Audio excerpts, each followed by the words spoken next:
बिस्मिल्लाहिर्रहमानिर्रहीम। अस्सलाम वालेकुम। Welcome to food and style. आज मैं आपके साथ शामी कबाब की एक रेसिपी शेयर कर रही हूँ। इसके लिए मैंने चिकन लिया है, ये बोन्स के साथ है, हाफ़ के जी।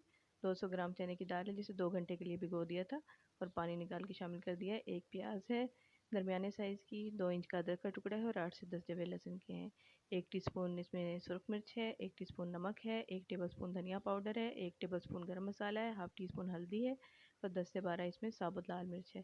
3 गिलास पानी डाल के हम इसको पकने के लिए रख देंगे।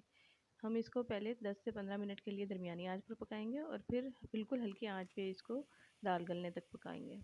और जब पानी खुश्क हो जाएगा तो तब हम इसको चूल्हे को बंद कर देंगे। अच्छा, चिकन शामी कबाब बनाने की जो रेसिपी है, इसके लिए मैंने बोन वाला चिकन यूज़ किया है, तो आप इसके लिए बोनलेस भी यूज़ कर सकते हैं। अब मैंने इसको गरम ही पीस लेना है। इसमें मैंने हरा धनिया और हरी मिर्चें शामिल कर दी हैं और इसकी मैंने हड्डियाँ जो हैं वो निकाल दी हैं। इसको बारीक बिल्कुल मैं पीस लूँगी।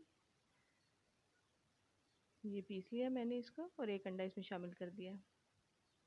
इस वक्त इसमें अंडा ज़रूर शामिल कर लेना चाहिए ताकि बाद में अगर किसी वक्त हमारे पास अगर अंडा नहीं है तलते हुए तो हमें कोई मसला ना हो, वरना अगर हम चाहें तो इसके ऊपर दोबारा से अंडे की कोटिंग कर सकते हैं। इसके मिक्सचर के अंदर अंडे को अच्छे से मिक्स कर लेंगे और इसको शामी कबाब की हम शेप देके एक ट्रे में रख लेंगे। इनको हमने अलग अलग रखना है, एक दूसरे के साथ मतलब जोड़ना नहीं है, थोड़ा थोड़ा सा बस गैप रखें। इस तरह हम ये सारे शामी कबाब बना लेंगे और इसके ऊपर हम एक पॉलीथीन बैग यानी जैसे शॉपिंग बैग जो होता है उसका एक पीस काट लेंगे और वो उसके ऊपर रख देंगे हम। और सेकंड लेयर इसके ऊपर कबाब की रख लेंगे। इस तरह जितनी भी लेयर्स बनाना चाहें हम हर एक के दरमियान पॉलीथीन की शीट रखेंगे और इसको हम फ्रीज़ कर सकते हैं। गोश्त की जो चीज़ें होती हैं उनको ज़्यादा देर के लिए स्टोर नहीं करना चाहिए, क्योंकि जब इस पर आइस जमनी शुरू हो जाए तो फिर तलने में मसला होता है और ये टूटने लगते हैं कबाब। इसलिए बेहतर ये है कि इनको ताज़ा बनाएं और ज़्यादा से ज़्यादा 2 हफ्ते तक के लिए आप स्टोर करें। इस तरह से हम इसके ऊपर लेयर करते जाएंगे और जितनी भी लेयर्स रखना चाहें हम रख सकते हैं। बीच में हमें हर लेयर के दरमियान पॉलीथीन की शीट रखनी होगी।